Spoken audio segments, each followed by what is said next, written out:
Welcome to the Goodvibepeople show, where we explore the leaders and shakers in the events and entertainment industry.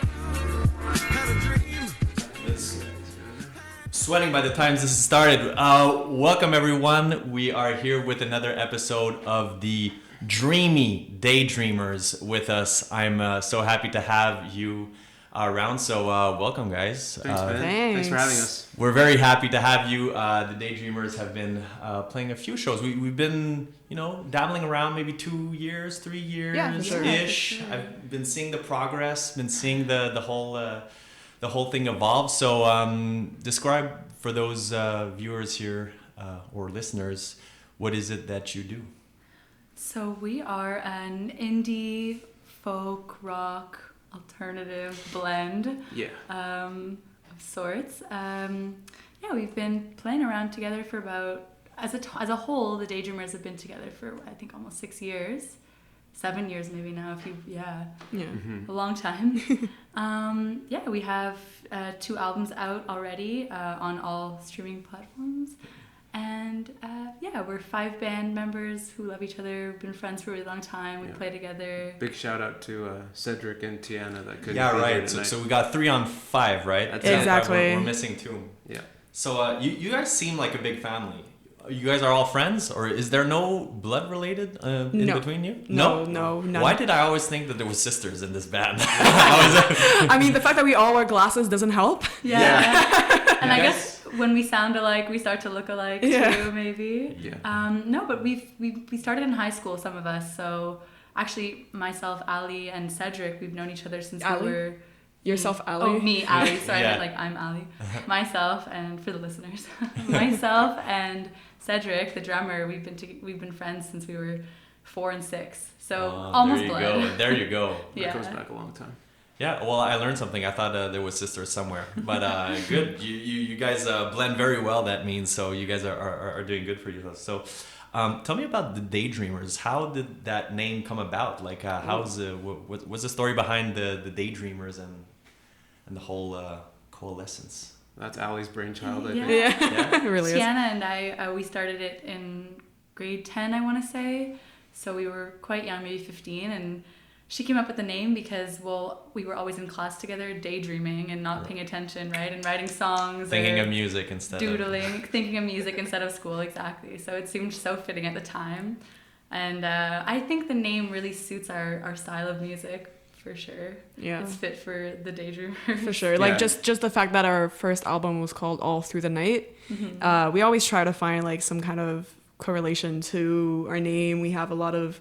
Just the sound is sometimes very ambiance, if I can say, and as well as our lyrics, a lot of lyrics related to like to dreaming, to adventure, and sometimes kind of like memories and the past. So all kind of related to daydreaming, really. It's always hard to describe the genre all the time, but sometimes when you sit on a word that is kind of emblematic of the band's sound, it's that much easier. So having Daydreamers as a name is like, you kind of get an idea. We're not a metal band. We're not a hip hop band. You know what I mean? The band name is the genre. I like that. Yeah, sure. Kind of. Yeah. So, I mean, people are mixing more and more genres, I feel, as we evolve. Like before it was like rock, hip hop, and now it's like rock, hip hop, indie, folk, punk pop or whatever, like. But so I think that'll settle it. Sure. Let's say. So what are your inspirations? Do you have what are you guys listening to? What do you draw from for the Daydreamers? Or is that now more than ever? There's like, the band's almost like a Venn diagram where there's like 5 different circles that overlap, and that overlapping is the Daydreamers. So we all have like our own kind of influences and sort of what we want to strive to be. But I mean, I think starting off with when you started in high school, you definitely had for sure. kind of idea of what you wanted. Yeah, I think like a consensus of inspirations that we all kind of agree with maybe would be Half Moon Run for sure. Like collectively our favorite band. Good. Even the Franklin Locals? Electric. Yeah, Locals, exactly. Yeah, nice. Who else? Daughter. We always said that, yeah, exactly. And then like Joni Mitchell, Fleetwood Mac, Fleetwood Mac, stuff like that. Yeah, for sure. But it does. There's a wide range of influences for sure. Of course. We all listen to a bunch of music, right? We're all in that game. Exactly. So you just joined the band relatively recently. I'm assuming it's the new addition to the family, which I thought was a family. It's not a family. I'm kind of pissed now. Almost 3 years, and I'm still the new guy. Almost three. Okay. Let's say 2, and I'm still the new guy. So how did you come into this tight knit family? How did it all happen? Ali and Cedric and Tiana back in high school. We went to different high schools, but I met them through a mutual friend, and eventually they had switched bass players a couple times. Ali and I ended up in university in the same program, in the same classes, just by happenstance. And after a while, they were looking for a new bass player, and I was kind of like crossing my fingers. I've known this band for years and years. I knew their songs. Like it just seemed like, come on, put me in, coach. Yeah. And luckily, they called upon me to sit in, and I sat in with them one time, and I was like, okay, this is it. Let's do it. And they were nice enough to invite me to join. When was the first show that we did with you? Like, how many weeks was it? Like, from the first time that we did the practice? Oh, I think you guys were like, we have a gig at the end of November, and it was like November. Might have been the beginning of November, but they had a gig lined up, in Ottawa too, right? Like it wasn't even Great here. Cup. Yeah.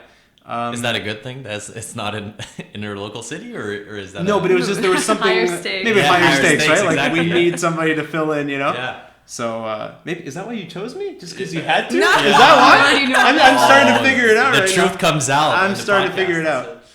Yeah, but So it went well. Did it go well? everything went well. Yeah, it went, and that was a test too to see if he would officially join the band. And Yeah. he memorized all the songs, which he already knew pretty well. Yeah. And we got along really well, so it was perfect. Yeah. Well, it helps I knew you guys for a long time exactly. too. Yeah. I always think that since Lou joined, I feel like we've gotten closer Yeah, than definitely. before. Because I wasn't with them for the whole time that the Daydreamers have been together.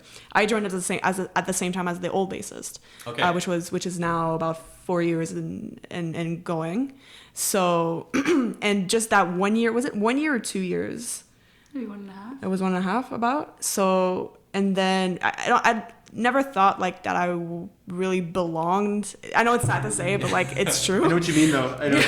And then Lou joined, and I think like I'm really putting you like on a. Oh, baby. But it's true. Why? It really Why felt though? better. So what did that make you? How did that make you feel for you to not belong and now belong?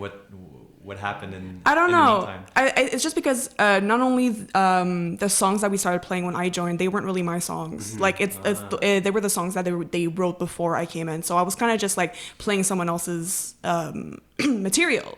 And then I think it was just after like the moment I joined, we recorded the album, which were not my songs. And then slowly but surely we started writing songs together, and that's when I was putting in my input, and that's when I really felt like I was in it, and I really wanted to do this. And I don't know, maybe I also felt that the overall energy was maybe a little low, and I kind of wasn't feeling sure of myself.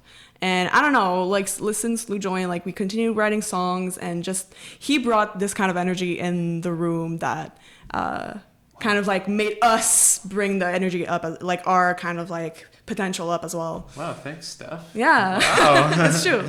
Man, love in the office. I like it. Yeah, seriously. So Ali, you are obviously the head honcho of this Mastermind. This, yeah, exactly. So you do a lot of the songwriting. I'm from what I can gather. For sure, it's definitely split between the three vocalists in terms of writing lyrics. I think we all kind of share. There's some songs where we've all written collaboratively, others where we write individually. But definitely no song really comes together until we've all sat down with it, for sure. Like a lot of parts will change. We'll come in with an idea, and then it might be completely different in an hour. We call it daydreamifying it, because it's like one of the five of us will be like, hey, I have an idea for something, ding, ding, ding, ding, ding on the guitar. And then we all start chipping in our parts, and it becomes a Daydreamer song, just naturally, right? Because Yeah. 4 different perspectives, Yeah. adding on to one idea. Right. That becomes something kind of different.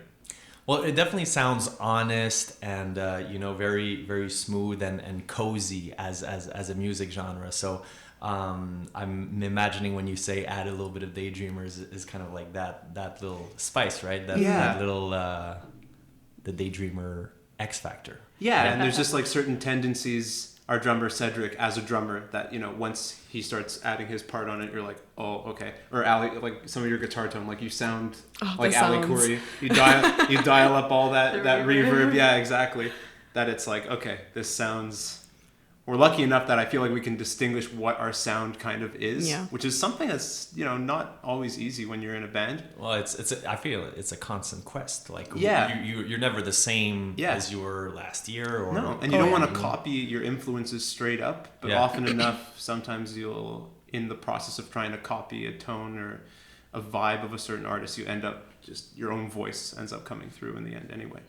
And do you think you guys are at that point where you're kind of more finding your own voice? Where are you in that journey of the hard question?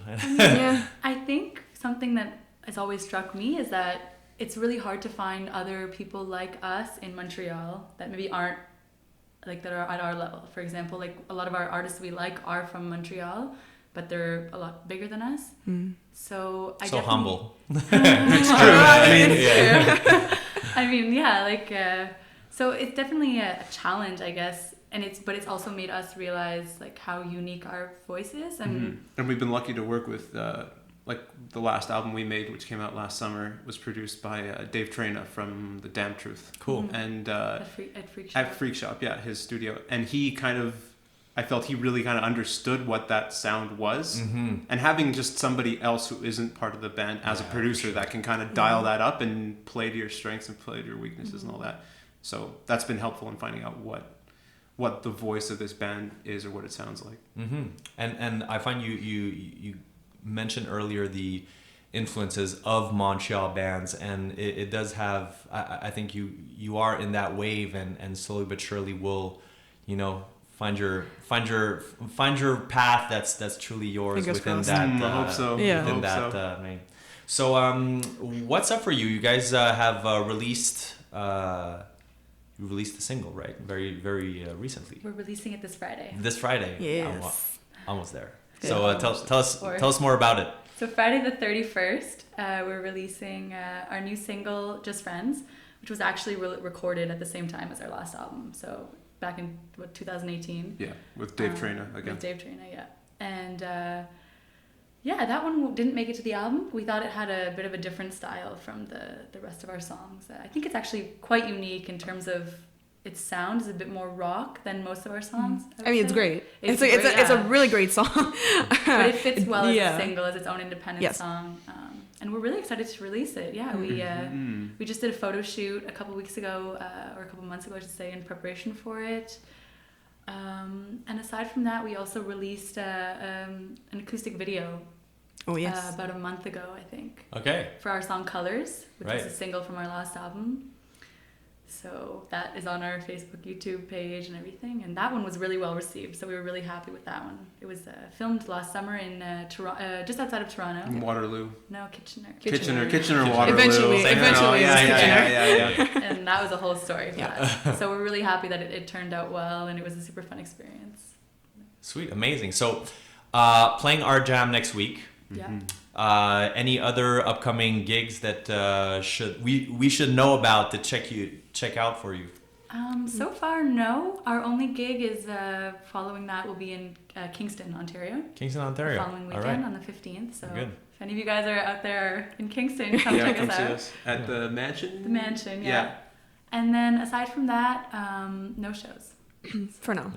We've been wanting January. to. It's good. Yeah, we've been wanting to play maybe some festivals this summer, but I mean, it's really up. It's not up to us. Everything's up in But the we're air. also back in writing mode. Yes, Indeed. indeed. What's in the works right now? Oh, We have how many? We have about like 7 songs, yeah. that are rough, very rough. Maybe 2 Some or of them are 3. pretty ready, 2 or 3. I think we're ready. Maybe we'll be able to play them in our next shows. Who Yeah. knows? Like it's really up there.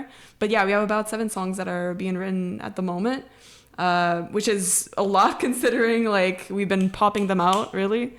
But Yeah. it's like, oh my god, we have an EP like right there. Yeah, no, seriously. Because there's a pretty big gap between like when the first album, 2016 it came out, 3 years. Yeah. and then the last one we Yeah. made was 2019. So there's like 3 years gap. So we're trying to, release things a little more Yeah. sooner Frequently. and strategically. Yeah, exactly. Yeah. I think that's the way to go. I think the huge album anthology double platinum thing is Dead. a bit keep it in the past. Yeah. Especially with content is coming out Oh my God. so fast, For and sure. people are consuming it faster and faster and more every year actually. Yep. Whether it's Yeah. video, audio, or Yeah. or anything else. So yeah, I think that's the new wave. So Absolutely. keep at it. Daydreamers, keep on daydreaming. I really love it. Do you guys have any last words before we head out here?